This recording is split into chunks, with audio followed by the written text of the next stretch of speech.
Thank you, everyone, and thanks Edelweiss for having me over. The next few minutes, I'll just try and run you through what we see the housing industry to look like over the next few years and also beyond 2025. So housing has been a key theme of the government, of the current government, since it took over in May of 2014. They came into power realizing that private capex was had been disturbed since about 2012. And there is an issue in India which is still continuing of, while we have a great strength in the fact that 66% of our country is below 35, but we also add a meaningful number to our working classes every day, every year. And therefore, we needed one sector which could soak up a lot of this additional labor to be kicking. So they chose housing, and clearly the macro for housing has benefited from the government's focus. Even prior to the government starting to focus on housing, India has always had the benefit for housing to be considered a structural story which would last several decades, as it has evolved over the last at least 20 to 30 years and has now come to a critical size. Despite a few organizations focusing on housing over the last 2 to 3 decades, our mortgage to GDP penetration continues to be at under 10%, with household debt to GDP at under 15%, just over 10%. And the same number for China is over 3 times of that. As we understand housing today, what the government has done to build on this opportunity which this very favorable demographic provides is that they've focused on making sure that the buyer is hugely incentivized. And they've actually brought down effective mortgage rates as a combination of giving tax breaks, along with that extending for the mid-income group a massive subsidy of 3 to 6.5%. They've actually brought down effective mortgage rates in India today to possibly the cheapest rates in the world at 30 basis points. So while lenders such as us contract at about 8.5%, the effective mortgage rate today is only about 30 basis points, and I'll run you through how that number gets arrived. So that essentially makes it a no-brainer for the buyer to buy a house as against leasing, where they pay roughly 3% for rentals, for their rent. They've also directed pools of capital to pursue this entire opportunity. So when all these buyers rush in, they have to be given leverage, and it required all of the domestic pools of capital to start preferring lending to the mortgage industry over everything else. So SEBI has increased caps for mutual funds, IRDA has done it, and that whole process carries on. Starting the budget of 2016, and then eventually clarified in the budget of 2017, they've also incentivized developers to focus on affordable housing. So that whole issue of a stock has been quite holistically addressed. So today the government has essentially eased up the life of the buyer, the seller, as well as the financier, by making sure that the ecosystem is absolutely perfect over the next few years, and affordability and a large number of amount of supply is there. So that's the backdrop in which the housing industry is operating. This requirement for housing is only going to grow and grow in leaps and bounds as India sees a surge in urbanization, as GDP rises. And generally speaking, what one expects is that after per capita goes past about $2,500, anyways, the ability of being able to take sustainable leverage increases manifold. So India is coming to that level. And besides the housing shortfall, which is expected to be at about 70 million homes over the next 7 years or so, there is also this entire per capita push, which will drive the demand for home loans. As I mentioned earlier, this ecosystem for the home buyers, the real estate developers, by giving them 100% tax exemption, that along with the changes which have come around through the adoption of the Real Estate Regulation Act, which essentially is resulting in tremendous consolidation in the industry. For the last at least a decade, decade and a half, the one trend which has been sort of disturbing from a consumer standpoint is that landlords and anybody owning a small plot of land just converts themselves into a real estate developer and then sells apartments which never get delivered. So that was a big risk which finally has been attempted to be addressed through the Real Estate Regulation Act. What that would result in is that there would be consolidation in the industry, and the large developers would finally be executing these projects, and landowners will essentially be getting equity stakes because of the land that they're bringing into the joint venture. So that's the other big trend in housing, which has been evolving over the last few months. In India, India is a unique country where historically successive governments have been giving tax breaks for home loans. And the uniqueness in that is that globally the trend is that the interest is usually what is given a tax break on. In India, you get a tax break on even the principal that you repay. On top of that, the government of the day did a big shift. So historically, for the last 5 to 6 decades now, there has been some or the other housing scheme which has existed, generally for the economically weaker section and the lower income group. What this government did differently was to actually facilitate serious and real credit flow. They said that there is only so much of credit that can get absorbed by the lower income group, and to really unleash the power of the housing opportunity in India, let's subsidize the mid-income group. And with that, they introduced a new 3% kind of a subsidy, where they give as much as 230,000 rupees up front as a subsidy, and that, along with the tax break, reduces the effective mortgage yield to all of 30 basis points. Now, the segment which is of interest to most mortgage lenders, 76% of the Indian mortgage industry is around loans which get capped at 2.5 million rupees. The segment of around 2.5 million rupees, so roughly between 2 and 2.5 million rupees, that segment, even prior to the subsidy in fiscal 17, grew by as much as 33%. So the general expectation is now in as we enter fiscal 19, now with the subsidy being operational for 5 to 6 months and all the logistical issues being solved, Real Estate Regulation Act and GST behind us, and the tax incentive for the builders also encouraging them to apply for planning permissions, and those planning permissions, which take 6 to 12 months, have started to come. So with all of this, fiscal 19 onwards, the general expectation is that this market should be compounding at between 35 and 40%. But the interesting thing is that at 30 basis points, it becomes, given the rental yields in India, it becomes a no-brain decision to own a house. So you own a house and pay 30 bips, you lease a house and you pay 300 bips, and therefore it is tremendously advantageous to own. The only calibrating factor now remaining is that you have to bring the 20% of equity up front. So whoever has that equity can possibly, in the most logical manner, own a house. The other trend, and this is relevant, especially in the context of what Ramesh also spoke about, everybody and their father today wants to do or speak about retail lending.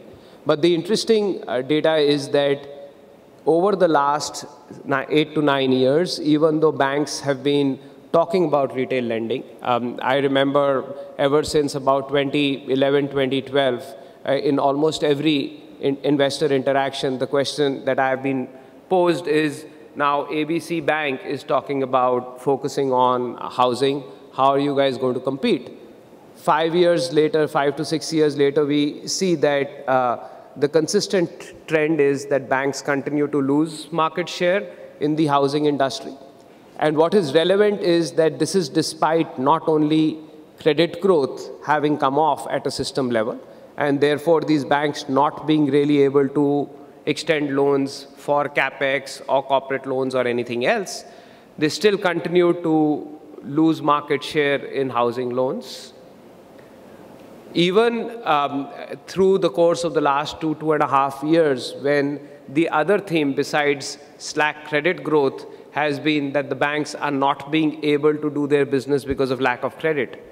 They still have to pursue some targets, and even in the segment which is capital-wise the most efficient. So generally, housing loans will attract risk weights of, in the past, of around 50%, as we speak of around 35 to 40%. Even in that asset class, they have continued to lose market share. And the real reason for that is not that the banks do not have an intent, especially the state-owned banks do not have an intent for doing housing loans. There is a structural issue, which is that the lack of the competitiveness level of a bank today is under question.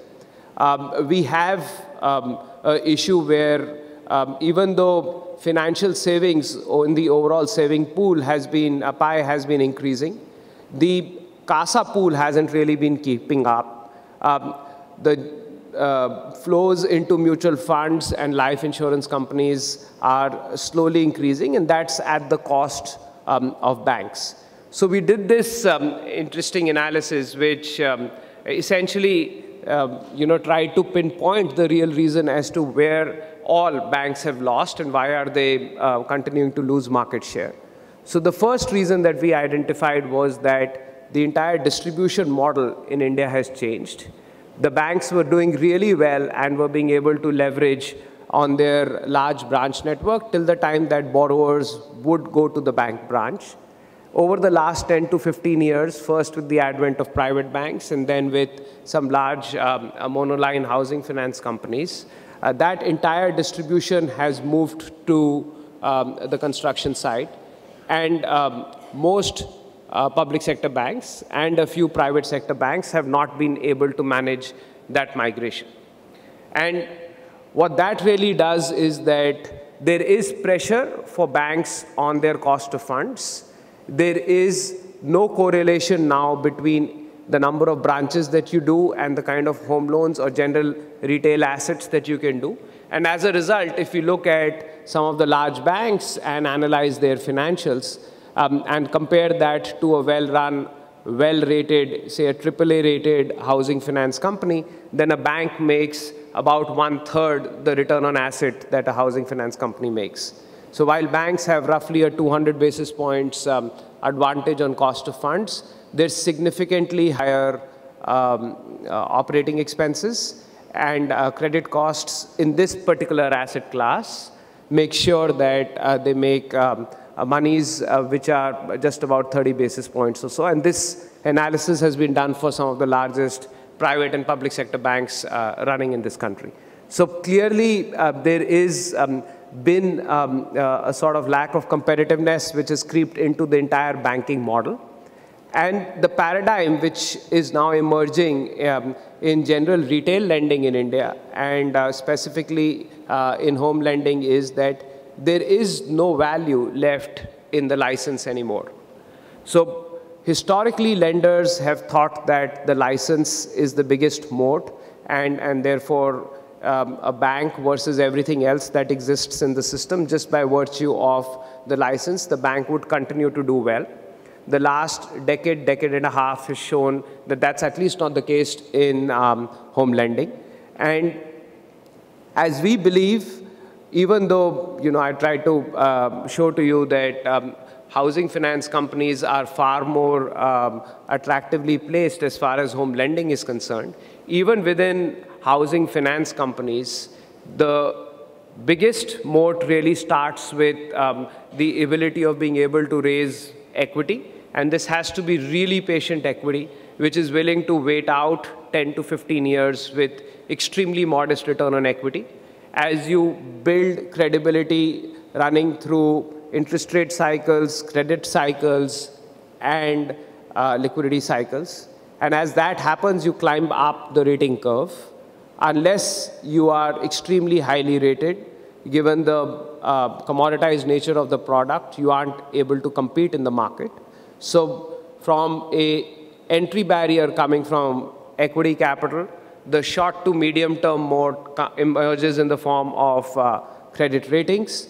And then we move on from credit ratings. So for the next, say, between now and 2025, I believe that the biggest differentiator in the entire mortgage-focused plays would be which player enjoys what kind of credit rating and what is the cost-income ratio. And for 2025 and beyond, the single theme has to be around technology. So, when Indiabulls launched a digital home loan solution, which was the world's first home loan solution in July 2016, I remember reading an analyst report which said that mortgages is probably going to be the last place where technology will be actually utilized by borrowers. In under 2 years, what we are witnessing is almost a fourth of our incremental applications are coming through the digital route. And what we see long-term competitive advantage is in the fact that this entire product and process-based approach that lenders have had historically converts to a data-based approach where even for a very commoditized product such as home lending, we move away from a product to the creation of an ecosystem. The ecosystem really binds together and makes the product very, very coincidental. Every lender has to make sure that they are the preferred lender for the builder. By adoption of the right digital technology, you can actually cut down the working capital cycle for a builder from 5 weeks for receiving a tranche of a home loan disbursement to under 3 days. This is as the project progresses and each stage of the disbursement of the home loan happens. You can increase internal efficiencies and make sure that your employees are much better paid and their returns are significantly higher. You can realistically start lending to the self-employed segment because now with the advent of the GST, there is actually a situation where you can get the turnover verified at a system level, you can get corporate tax returns verified again at a system level, and you're not relying on the applicant of the loan for any piece of information. And lastly, it becomes from purely a capital-based underwriting business to a fee-based business where if you have the right platform for your borrower, you will actually be able to fulfill not only his loan requirements, but his insurance requirements, his investment requirements, and so on.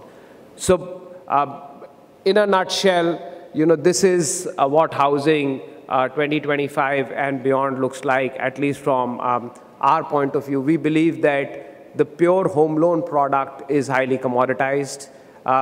The theme that would continue would be that housing finance companies and specialized mortgage lenders would continue to gain market share. Contrary to people's expectations, there is no rate war which is going on there. It is as rational a market as any can be.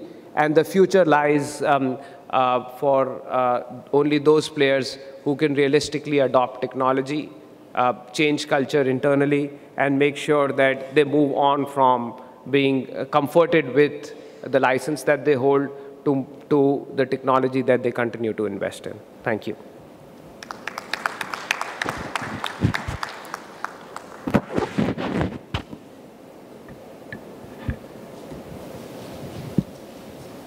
Questions for Mr. Banga?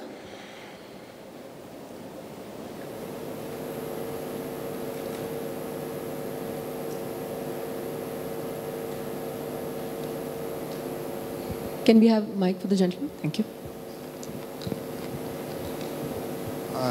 In the affordable housing space, we've seen reports of late saying that in the loan categories below 2 lakhs or up to 2 lakhs, the non-performing loans have been as high as 10%.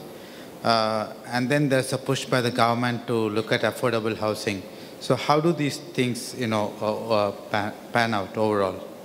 So as I try to explain, historically, this segment, which was below 2 lakhs, and I'll extend it to up to about 10 lakh of rupees, was where successive governments were focused, which is why most subsidy programs were capped at individuals with income levels of about 500,000 rupees annualized, and houses which were of a size of 500 to 600 square feet. And that was when the entire intent behind housing was more social in nature, where you wanted to do it so as to be able to have the right sound bite for the economically weaker section, the lower income group, the traditional vote bank. The transformation which has happened in the last 2.5, 3 years is that this government realized that while it's a good topic to speak about, it's not going to see serious credit flow, because lenders will generally be facing issues which are now being spoken about, which is that delinquencies are very high. Just as a number, the top 4 or 5 housing finance companies control 90% of the market that housing finance companies have, right? And none of those 4 or 5 focus in that segment. The guys who focus on that segment cumulatively today will not have assets much more than 20,000-25,000 crores. And there would be like 70-80 players focusing in that segment. So it really has not seen any serious credit flow. And the entire definition of affordable housing has been rehashed over the last 2.5 years. So what was capped at income levels of 5 lakh of rupees is now gone up to income levels of 1.8 million rupees or 18 lakh of rupees. What was capped as a house size of a house at 500 to 600 square feet is now as high as 1,500 square feet. So in the new definition of affordable housing, we are generally talking of houses which are in the ballpark of 1,000 square feet. And that is what middle class India buys. So that's what anybody working in a corporate and earning between 1 and 2 million rupees would generally be buying. In cities like Bombay, these houses would cost 50-60 lakh rupees and above, slightly above. In the rest of the country, it would cost roughly 30-40 lakhs. And that's the ballpark range in which the value of the house is being financed.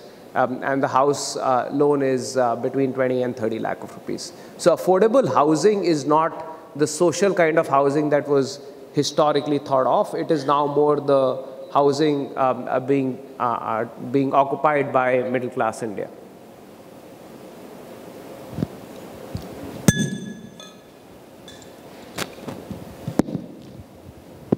Yeah, on the one hand, you have an effective 30 basis point, which you talked about. Now, that should lead to a hypothesis of a really explosive growth in affordable housing, right? On the other hand, you have some barriers, such as the fact that there's going to be a significant down payment. A payment on behalf of the difference between the LTV and the actual value of the house. And the second thing is that it is limited to only the first-time buyers, right? Also, there's a significant communication task to be achieved, because I don't think it is still yet commonly known. For example, I didn't know that it was just a 30 basis point effectiveness.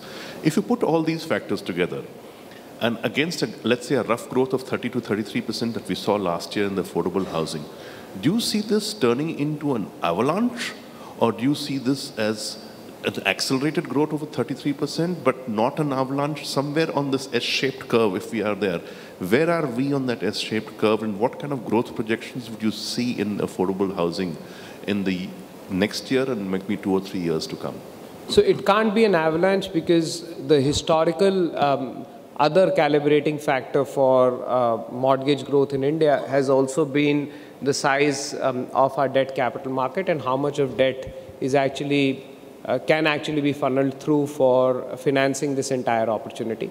So while the government has done a lot to make sure that the local pools of capital are directed towards that, even in the budget of last week, they have set up an additional refinance facility under the National Housing Bank. Estimates are that that could be 20 to 30,000 crores annually. But going forward for the next 5-6 years, I think the shallow nature of our debt capital market and the concern that both the central bank as well as government has in offshoring our mortgage balance sheets. So they're not really very comfortable in allowing foreign money to come in. They moved a little bit on that. So infrastructure status was given for affordable housing from not being able to borrow more than $100 to $200 million overseas. A well-rated company can borrow theoretically as much as $1.5 billion now annually overseas. But all of this is restricted to very well-rated companies, so that would be a calibrating factor. And the other is the overall size of the debt capital market is also going to be the other constraint. So given that, my sense is that through fiscal 19 and 20, we will see growth at about 35 to 40%. This is with and without the subsidy program. So if the subsidy program is to persist beyond fiscal 20, then it will probably go closer to 40%. If not, it should be in the ballpark of 35%.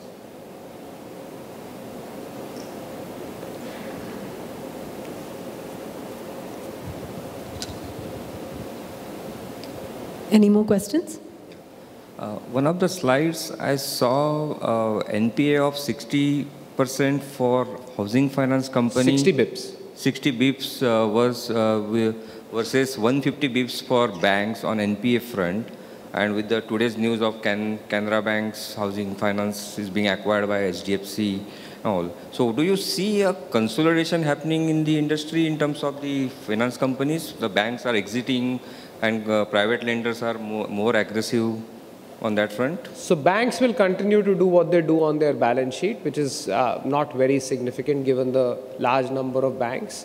Canfin Home type of entities are more step-down subsidiaries of banks, and as some of these public sector banks have to raise capital, so they would be sale. But outside of Canfin Homes, there is nothing really of much size and consequence. And if you were to think beyond subsidiaries of banks to generally housing finance companies, apart from the top 4 or 5, there is no one of any consequential scale.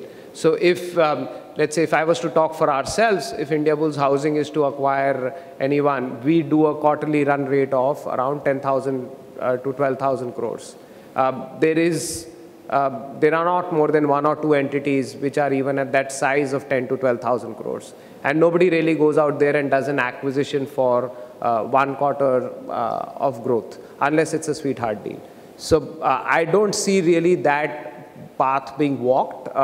There would be some good sweet deals being done because certain banks would be desperate to release capital. So there could be a one-off transaction, but there is going to be no consistent theme. Good, yeah.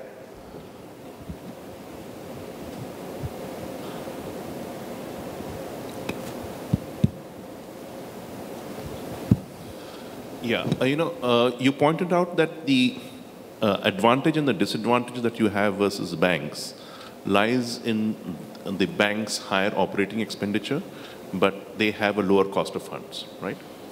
Now, if the banks, if I have to look at it from the bank's point of view, and they wanted to survive and reverse this trend of HFCs getting increasing market share in this business, they will basically need to focus on reducing their operating expenditure and replicating what you are doing by using technology, right? And many of the banks are basically effectively using technology even today, such as ICICI Bank. I'm not sure what their focus on housing is, but per se.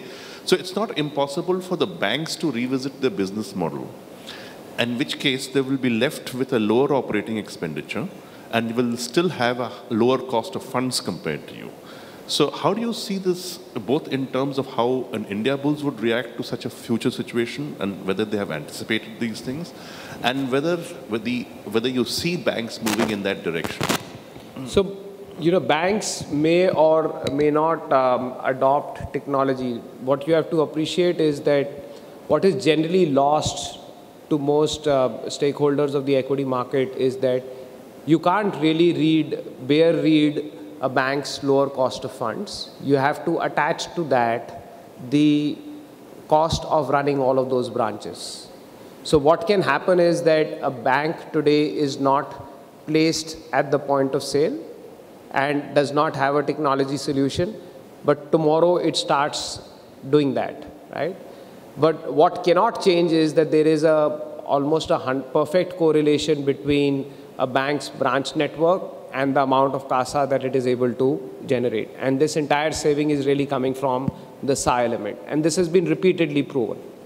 So from a bank point of view, they will have to run the branches. So that 5.5% cost will always have to be padded up for by about 2.5% for their branch network. So the total cost of funds for them would always be in the ballpark of 7.5%, which is the cost of funds for any AAA rated housing finance company. So the moment you get to a certain credit rating, and which was the point that I was trying to make, the short to medium term moat which really exists for mortgage lenders is their credit rating. Now, assume that some banks actually start participating in the technology piece, right? There is going to be growth of 35 to 40%. Most balance sheets will not be able to finance that kind of growth. So there is actually a lot of room for newer players to come in.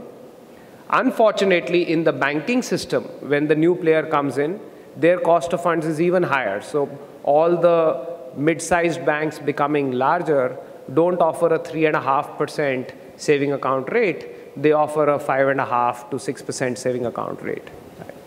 The other disadvantage that banks will continue to have is that this theme of financialization of Indian saving is only going to get stronger. So there is going to be pressure on the total quantum of funds available under SA.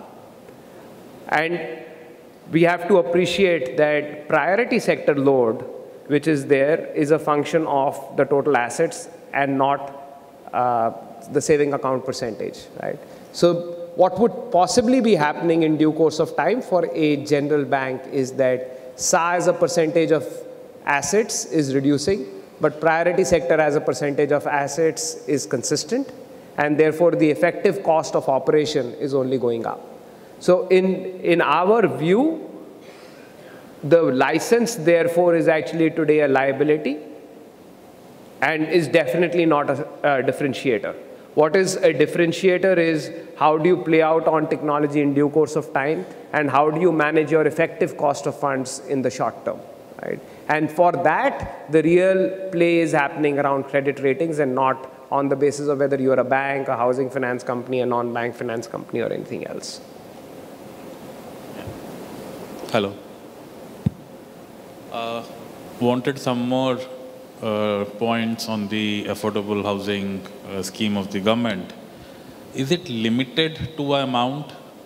Meaning there is a budgetary provision, so that 3% subsidy or a 4% subsidy you spread it over so many number of borrowers. As soon as the budgeted amount is used, does it stop? Is that the limit?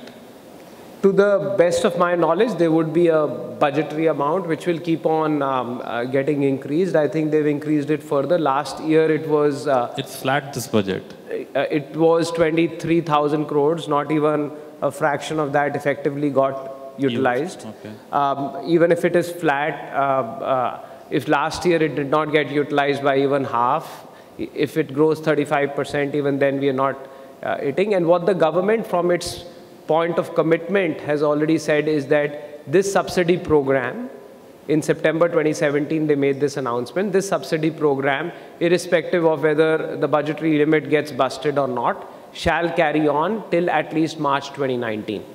Right? March 19. Okay. March 19. So they're in power till May 19 and they can't make commitments beyond March 19 effectively. Right? So they've already committed. And the other point that I was trying to highlight is that even before the subsidy program came in, it was a 33% growth. So with or without the subsidy, as long as interest rates don't spike back up to 10.5% levels, as long as there is net of the tax break, near convergence between home loan rates and tax rate and rental yields, you will see this market grow in the ballpark of north of 30%. Yeah, so there are two points there. One, a lot of these borrowers are not tax compliant. So their effective cost is actually 3.3, closer to 4 rather than 0.3. That was one thing that was told to me. Second, the earlier scheme which was going on had so many constraints that, who can borrow, who cannot, if one person has it, even the other guy cannot, the children cannot, etc., etc. Is the new scheme more inclusive? Why is the government going into so much of nitpicking if the whole idea is to build houses and fund houses? So the scheme is actually very simple. As long as it's your first house and you're buying a house up to 1,500 square feet and your income level is up to, I think, 18 lakh of rupees, you're eligible for the scheme. Earlier, undoubtedly, there were lots of constraints, including that a woman borrower had to be on the structure, etc. Yeah. All that was unshackled last year. So that's behind us. There is no complication.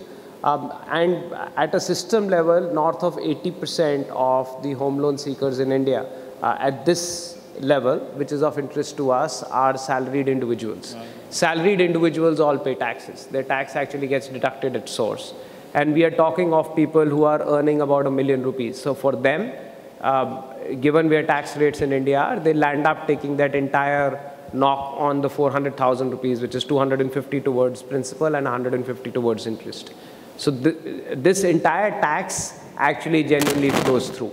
What would happen now additionally is that with the advent of GST and the formalization of the entire self-employed market, I think a lot of those people will also start taking advantage of this entire product. So that's a growth accelerator which I have not really factored in.